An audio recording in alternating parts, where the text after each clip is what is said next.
Bonjour à toutes et à tous et bienvenue dans votre Flash Info, le centenaire de la foire d'Angers. Nous y serons dans quelques instants, c'était le mois dernier au parc des expositions. Et puis je vous emmènerai brièvement en Loire-Atlantique où s'est tenu un camp militaire américain autour d'anciens véhicules militaires de collection qui datent de la Seconde Guerre mondiale. Ça s'est tenu la semaine dernière. Auparavant, ces images qui nous rappellent l'actualité nationale. Depuis mercredi matin, comme partout en France, un appel au blocage des prisons a été suivi. Vous voyez ces images de la maison d'arrêt d'Angers. C'était mercredi matin. Des agents pénitentiaires rejoints par quelques syndicats en deuil et sous le choc. Après l'attaque d'un fourgon pénitentiaire par un commando armé, c'était mardi matin dans l'Eure. 2 agents ont été tués et 3 ont été blessés, on le rappelle. Retour maintenant sur un événement qui n'a pas manqué d'attirer les foules comme chaque année, et plus encore cette année puisque la foire d'Angers a fêté son 100e anniversaire. Près de 390 exposants cette année ont tenu les stands du parc des expositions d'Angers entre les 18 et 22 avril dernier. Je vous propose de regarder ce reportage entre gastronomie, automobile, immobilier ou encore tourisme. C'est une immersion. Mieux, une invitation à la dégustation et un foisonnement de saveurs. Dans les halles éphémères du parc des expositions d'Angers règne une sensation de curiosité à l'égard des 390 exposants. C'est vraiment une belle découverte parce qu'il y a des entreprises qu'on ne connaissait pas et c'est l'objectif aussi de ce salon. Des découvertes et des rencontres avec des producteurs qui ont l'amour de leur métier. On visite, on fait toute la France, toute l'année, on fait plusieurs salons. Donc on est pas mal sur Angers, on vient sur Auman, sur Alençon dans le secteur et puis après on fait tout le reste de la France. Très beau salon, donc on trouve vraiment ce dont on a besoin. Toutes nos régions sont présentées et en particulier donc les produits d'Anjou. Une approche avec le monde agricole était proposée pour cette 100e édition. Approcher les bêtes ramenées pour l'occasion, ou encore s'initier à quelques expériences virtuelles de conduite.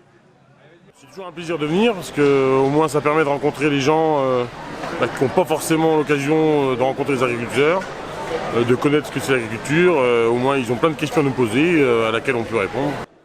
Les plus soucieux de leur propre intérieur avaient de quoi être servis.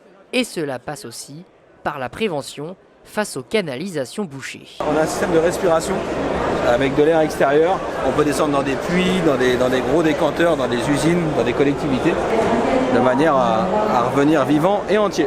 Ce centenaire de la foire d'Angers aura attiré 40 000 visiteurs en 5 jours, soit plus 12% comparé à l'an dernier. Dans 3 semaines quasiment, le 6 juin prochain marquera le 80e anniversaire du débarquement en Normandie. Le D-Day, le jour J, ou ce jour-là, au petit matin, le 6 juin 1944, 130 000 hommes ont débarqué sur les plages de Normandie pour libérer la France, et parmi eux, près de 50% étaient des Américains. L'occasion tombe donc à pic, si puis-je dire, puisque des 8 au 11 mai dernier, s'est tenu un camp américain à Casson en Loire-Atlantique, dédié à 120 véhicules militaires du siècle dernier, des Dodge, des Command Cars ou encore les fameuses Jeeps, vous les apercevez ici sur ces images, sans oublier les GMC, aussi bien à l'aise sur terre que dans l'eau. Merci à l'ami Jean-Baptiste John pour le tournage de ces quelques plans.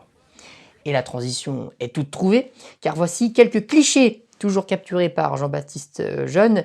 En septembre dernier, s'est tenue la grande remontée de la Loire, qui s'est étendue de Nantes à Orléans, où durant quelques jours, près de 80 bateliers ont remonté la Loire donc sur plus de 300 km.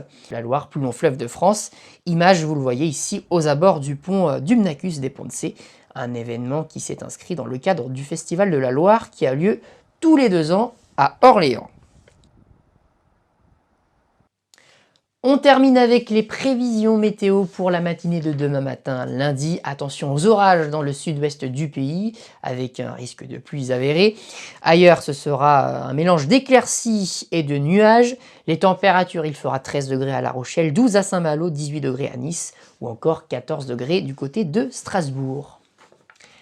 C'est la fin de ce Flash Info, merci à vous de l'avoir suivi. L'ensemble de mes émissions à voir ou à revoir sur cette chaîne YouTube. N'hésitez pas à vous abonner puis à relayer mon contenu également.